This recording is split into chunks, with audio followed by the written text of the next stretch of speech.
መስቀል ይዞ ጉቦኛ መሆን ምን ጉድ ነው? መስቀል ጨብጦ እንዴ እንጀራው እዚህ ላይ ያለ መጠጡ እዚህ ላይ ያለ እንዴ አቡነ አብርሃምን አይዞህ ማለት ይገባል፣ መደገፍ ይገባል በእውነቱ። አዎ ለኔ አይደለም። አይ አረ ጭብጫቦ እጅ የሌለው አለ፣ በደንብ አጨብጭቡበት። አዎ እንዲህ ነው በዘረኝነት የተለወሰ በእውነት ቆሻሻ ነገር። ይሄ በጣም በጣም አደጋ ነው።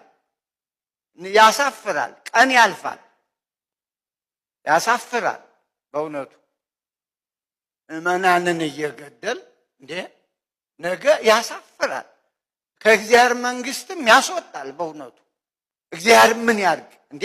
መነኩሴ ጳጳስ ከሆነ መስቀል ከጨበጠ ሌላ ቀንድ ያወጣል እንዴ? ምን ፈለገ እኮ እንዴ?